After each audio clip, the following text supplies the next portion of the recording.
Avancée de l'armée dans le village Rahima à Alep et élimination des terroristes à Khan el-Sheikh dans la banlieue de Damas.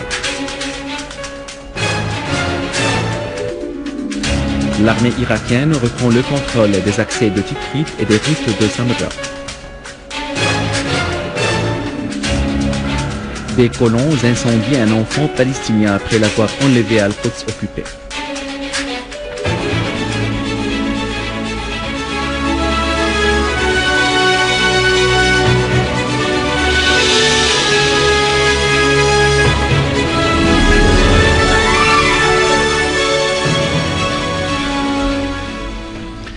Mesdames et messieurs, bon après-midi et bienvenue à notre journal. Des unités de l'armée arabe syrienne ont progressé dans la localité de Rahima dans la banlieue nord-est d'Alep après y avoir abattu de nombreux terroristes et détruit leurs armes. L'armée arabe syrienne a détruit des rassemblements de terroristes à Kafr Hamra, Haritan, Deir Jamal, Azaz, Mansoura, Darat Azza, Oram, Atareb et Ajandoul, tuant plusieurs terroristes et blessant d'autres. Les opérations de l'armée se sont aussi soldées par la destruction de 3 véhicules avec des terroristes à bord à Khan Assal. Dans la ville d'Alep, des unités de l'armée arabe syrienne ont éliminé des terroristes et blessé d'autres dans les quartiers de Hanano, Qast al-Mshat et Bustan al-Qasr. Dans la banlieue de Damas, des unités de l'armée arabe syrienne ont visé des rassemblements des terroristes à Manshia à Khan el-Sheikh. 15 terroristes, dont des chefs et des gangs terroristes, ont été tués dans des opérations continues de l'armée arabe syrienne.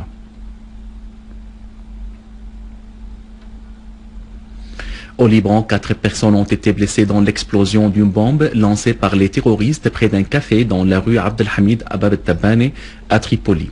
L'armée libanaise a immédiatement bouclé la région et entamé une enquête sur les circonstances de l'incident. Par ailleurs, un engin explosif avait sauté hier au passage d'une patrouille de l'armée dans la localité de Bab Ramel à Tripoli sans faire de victimes. Le directeur de la compagnie de la centrale de génération électrique de Mhabde dans la banlieue de Hama a fait savoir que l'unité numéro 4 dans la centrale a été remise en service après des pannes dues aux attaques terroristes par des roquettes. Le directeur de la compagnie, Ali Haifa, a indiqué à l'agence Sana que cette unité alimentera le réseau électrique en Syrie d'une puissance de 110 MW, couvrira à l'ombre des circonstances actuelles les besoins de 2 gouvernorats en électricité et contribuera à la baisse d'heures du délestage.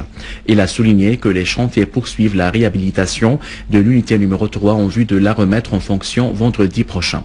Il a fait savoir que la compagnie œuvre en vue de remettre en fonction la station de pompage d'eau qui alimente les unités numéro 3 et numéro 4 dans la centrale.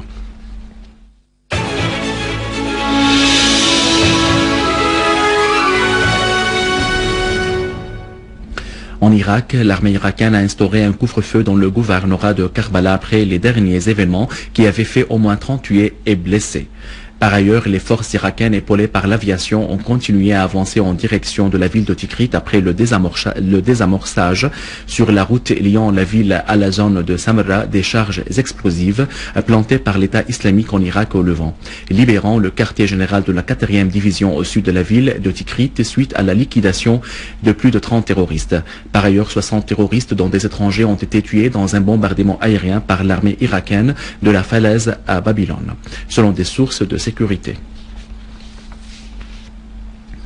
Des colons ont commis dans la localité de Shafat al-Quds arabe occupée un crime abominable en incendiant l'adolescent palestinien Mohamed Hussein Abou Khadir après son enlèvement ce matin devant la mosquée de la localité de Shafat. Ce crime odieux a suscité la colère des Palestiniens qui ont confronté les forces de l'occupation sioniste et les colons par tous les moyens disponibles, dont des pierres, alors que les autorités de l'occupation qui ferment la ville sainte et la localité de Shafat ont ouvert le feu directement sur les Palestiniens et en y blessant plusieurs. Par ailleurs, les arrestations sionistes n'ont pas porté atteinte à la détermination des Palestiniens à faire face à l'occupant et à riposter fermement à ce crime effroyable.